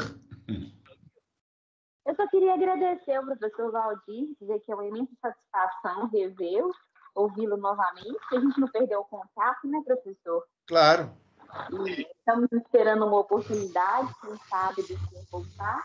Sim. Mas então, já que o senhor está com pressa, eu vou agradecer profundamente a participação. Sei que foi excepcional a ideia do professor Calixto de convidá-lo a participar. E o senhor sempre pode voltar, que as portas estão abertas para o senhor, viu? Obrigado pelo convite e pela oportunidade. Eu vou pagiar, gente. Eu tenho que sair para pagiar. Valdir, depois nós vamos tratar da nossa live. Democracia, né? Democracia. Ok? Tá joia. Ok. Então, tá bom. Pode Até sair, mais, gente. pode deixar à vontade. Um abraço. Um abraço. Bom, pessoal, então, continuando aqui na nossa fala, eu queria chegar a um momento central do filme que ficou confuso para mim, que é o monólogo da Alma, quando ela fala do nascimento do filho de Elizabeth. Ela faz um monólogo. E o monólogo é feito com o rosto de Elizabeth em foco. E, em dado momento, ela fica pesarosa e até vira o rosto. Depois, o mesmo monólogo, ele é repetido com o foco no rosto de Alma. O mesmo monólogo. Como vocês interpretaram essa passagem aí? O que me dizem? Pessoal aí, se alguém quiser falar, Kimberly, mais alguém? Nilza quiser falar, Silmara, o que me dizem dessa passagem? Essa passagem me deixou confuso. Professor, eu vi, assim, né, na minha humilde interpretação de um filme tão complexo. É um momento que os dois rostos se fundem, né? Aham. Quando fica metade de uma e metade da outra. Eu vi ali que era o ápice do confronto. É o momento, assim, é o auge. É naquele ponto que tinha que chegar. É naquele momento, o que Elizabeth... É daquilo que Elizabeth estava fugindo, era aquilo que ela precisava ter confrontado, e é naquele momento que as personagens elas se juntam e que são, como eu disse, né, sendo repetitiva, faces da mesma moeda. A gente vê as duas numa só. Será que tenha sido necessário o mesmo monólogo ter sido repetido? O que me dizem? O que o diretor quis com aquilo? Repetir o monólogo. Pois é. Ao repetir o monólogo, a gente percebe, primeiro, a repulsa, aquela tentativa de não ouvir ou de negar da Elizabeth, não quero falar isso, mas e da parte da Alma, uma agressividade. Tanto que depois tem a cena que a Alma corta, né, o próprio braço e a Elizabeth bebe do sangue da Alma. Ali parece que era importante dizer que a Elizabeth, enquanto estava resistindo, a Alma estava sendo agressiva. Não sei, eu vi assim. Mas como será que Alma teve acesso a tantos detalhes? Ou, vejam aí, a questão era de tamanha gravidade em relação à rejeição da criança, que a rejeição por si só comporta qualquer palavra. Então, qualquer coisa que estivesse sendo dito ali, em se tratando da rejeição, ao final seria a própria rejeição, então não importava qual palavra. Todas as palavras que a Alma pudesse usar estavam demonstrando a rejeição que, de fato, Elizabeth tinha, mas que também era a mesma rejeição que Alma teve ao praticar o aborto. Seria isso.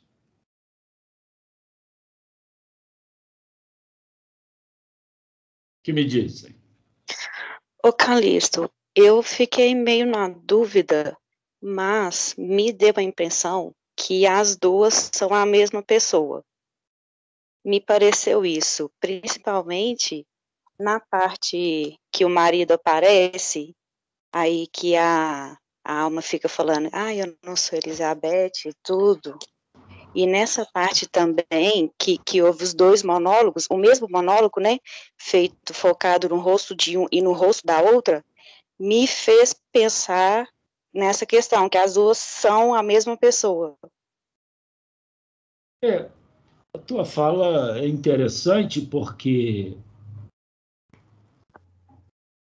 ao final, mostra apenas Alma saindo da casa. Ela sai sozinha e pega o ônibus, não é? Isso. Pode ser que em dado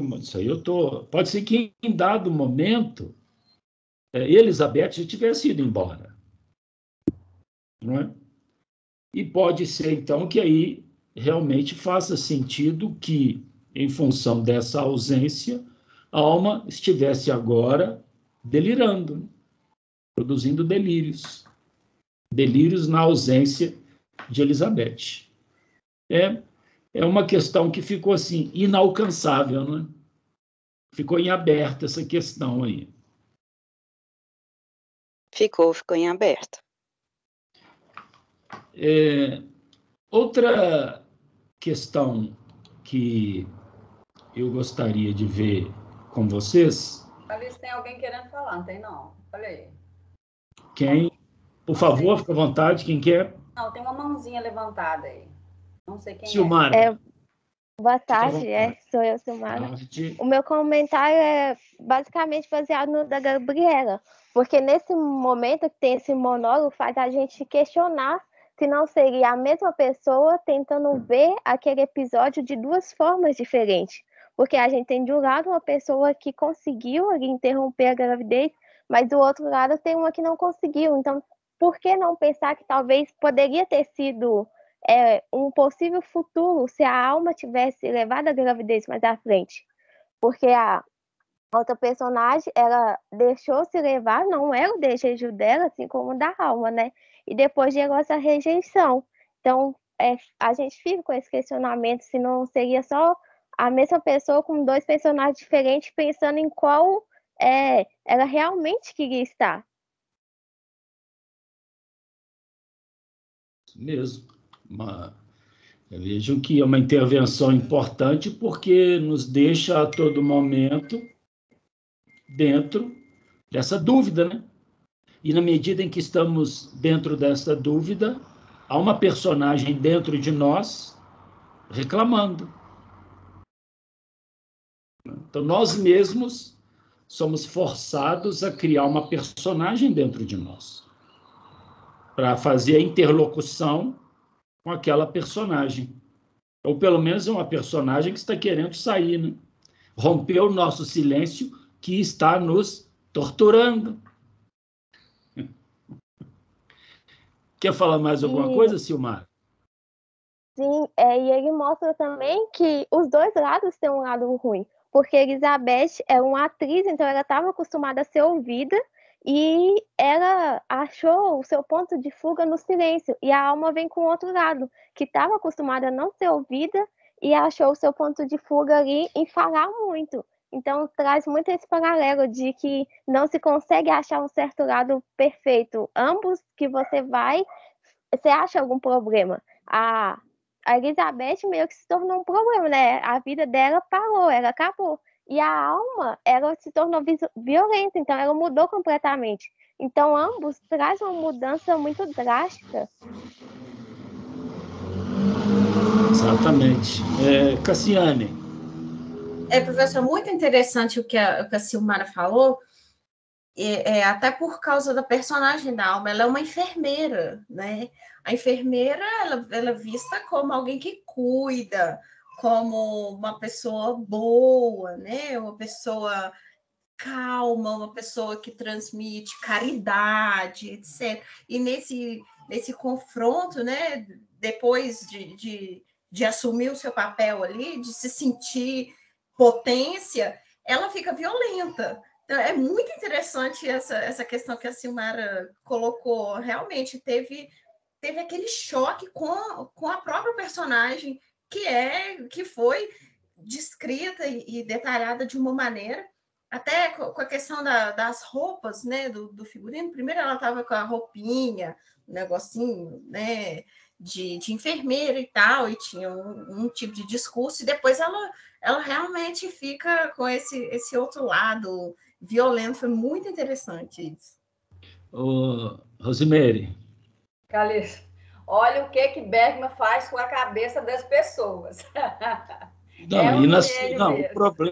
O problema é ele na Suécia. Faz sentido, né? O problema é ele na Suécia ser considerado conservador, pois. Exatamente. Veja bem. Mas eu quero saber de você, Rosemary, o que tem dentro de você, uma alma ou uma Elizabeth? Você vai querer saber demais. Tem que ser um equilíbrio, nem tão alma e nem tão Elizabeth. Mas essa pergunta é interessante, porque a Silmara falando e eu ficar pensando. Há que se ter, sim, um equilíbrio entre as duas, dentro de nós, né?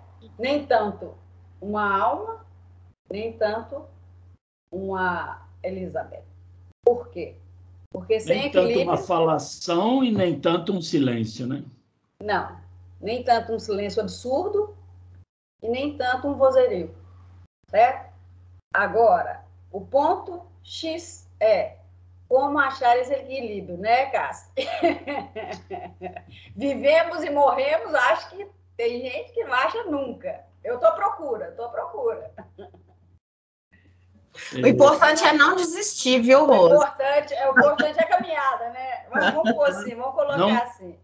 Não há como não se lembrar daquele livro de Stevenson, né? O Médico e o Monstro. Mas, meus caros,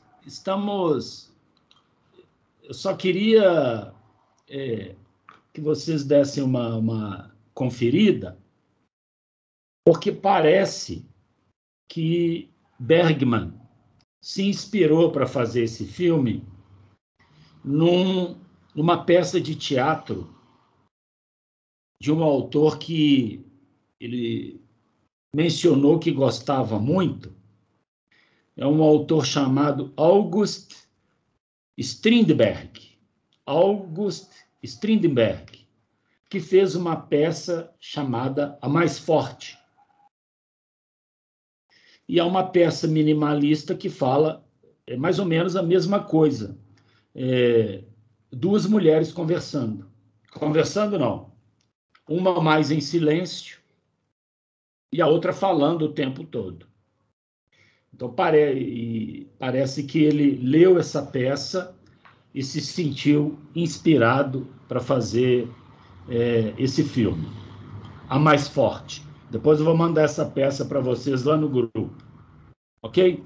Bom, eu gostaria, já que estamos caminhando para o final do nosso encontro, de ouvir a professora Daniele Dinali. Estamos todos com saudade dela, então eu vou chamar a professora Daniele para fazer o encerramento antes de eu passar para o Gerson aqui. A professora Daniele nos ouve? Boa tarde. Sim. Boa tarde novamente, professor. Boa tarde a todos e a todas. É uma grande satisfação, né, iniciarmos o ano. Salvo engano, é o primeiro café do ano, professor? Sim. Então, é muito bom a gente já iniciar o ano, antes de iniciar o semestre, com as atividades do café. Eu gostaria de agradecer a presença de todos vocês. Tem umas carinhas aqui, eu estava lendo os nomes, umas figurinhas que estão aqui, professor, sempre, né? Não falta um. Então, é muito satisfatório ver a continuidade, a importância do projeto. Uns que já até formaram, ainda estão ali, caminhando, ainda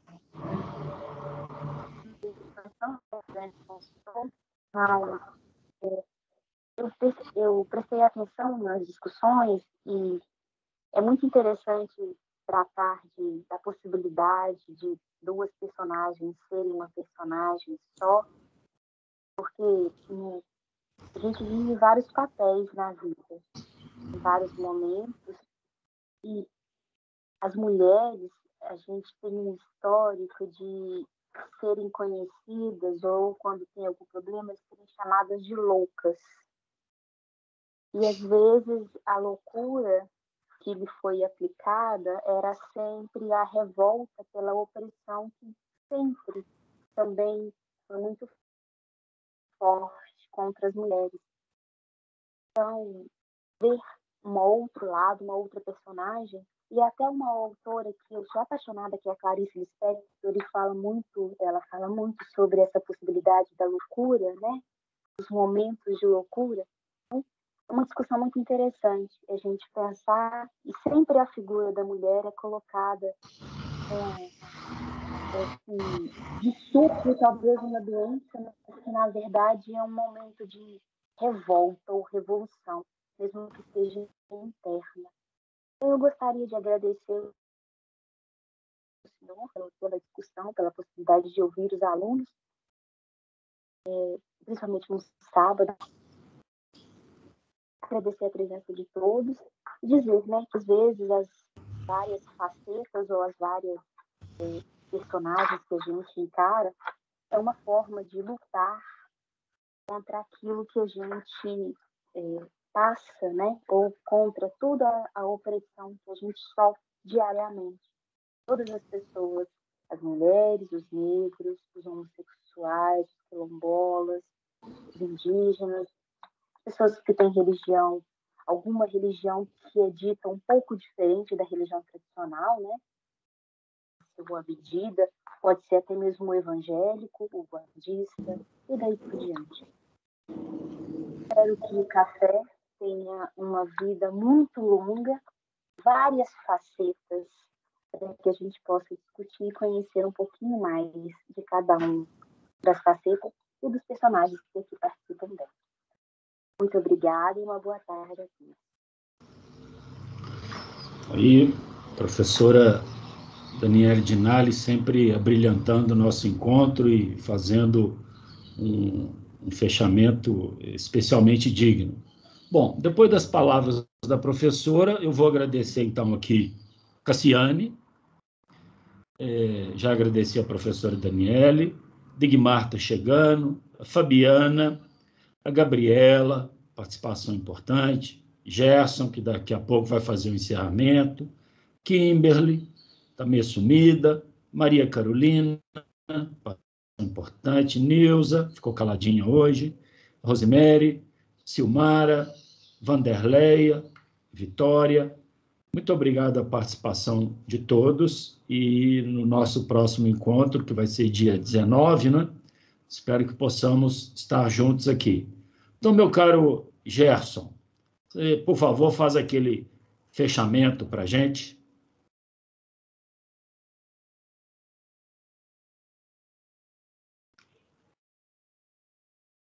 Gerson, a gente não está te ouvindo, não. Vê se o microfone aí está...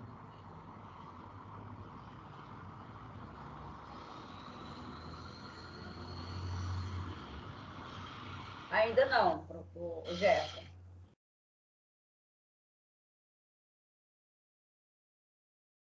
Confere aí o microfone, se ele está...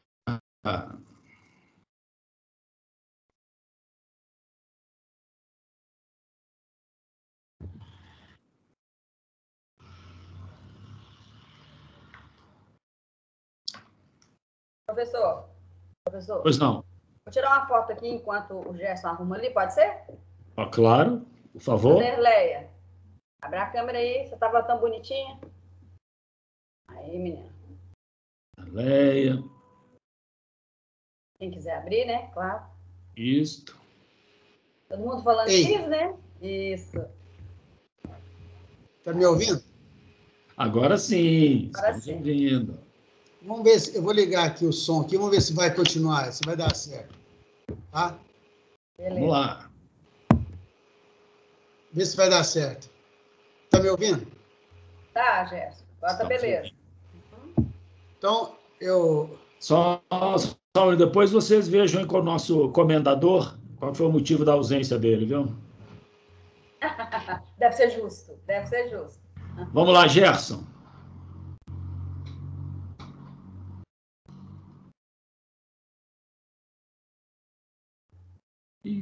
Gerson, de novo. Não está escutando nada, não.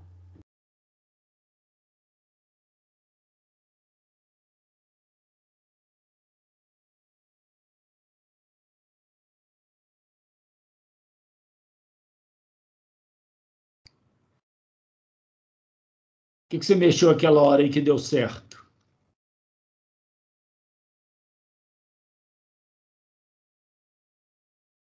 Está escutando, não, Gerson? Não está escutando.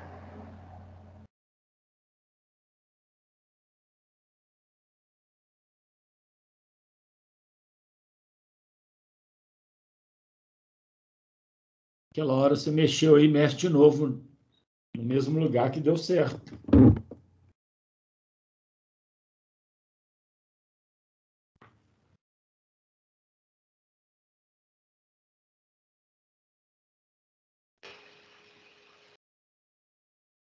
Gerson.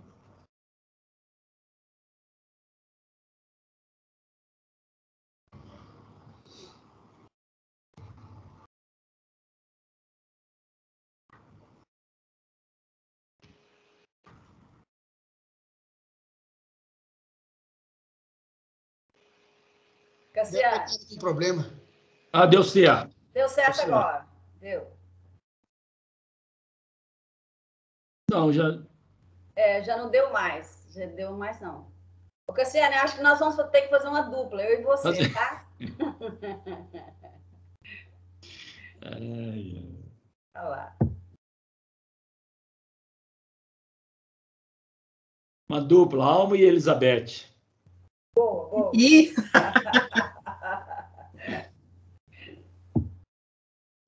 Quem vai ser quem? Vai dar certo não, viu, Cássio? pois é aí que tá, né? Aí que tá, né, Gabriela? Quem vai ser quem? É, quem vai ser quem? Eu acho que vai ter muita Alma e pouca Elizabeth, viu? Eu tô achando. Vai mesmo.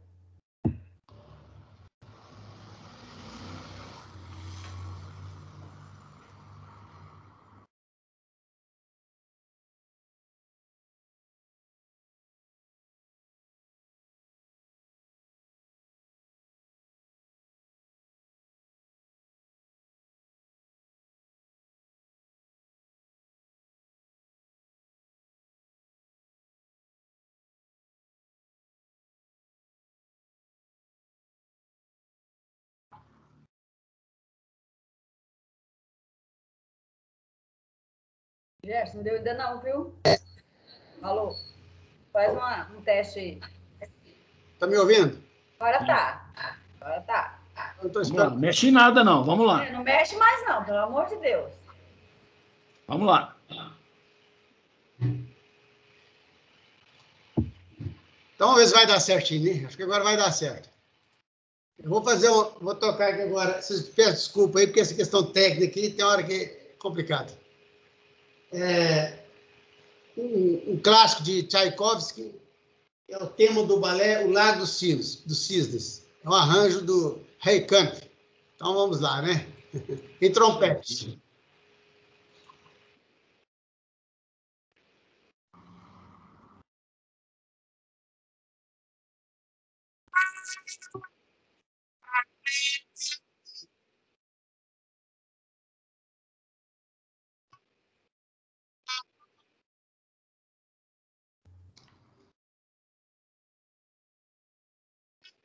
Ô, Gerson, Ficou mudo o de som não novo? tá saindo, não. O som do trompete não tá saindo.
Gerson, não tá saindo, não? Você nem escutando?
Como é que foi?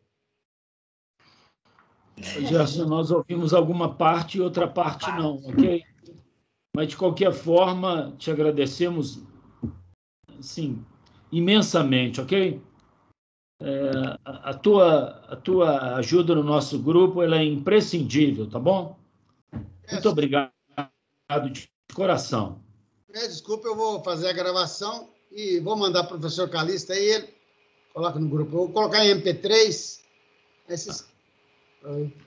Então, Gerson, te agradeço de coração mais uma vez, viu, Gerson? Obrigado, senhor. Bom, meus queridos, eu desejo a todos um excelente sábado, excelente fim de semana e a gente continua conversando.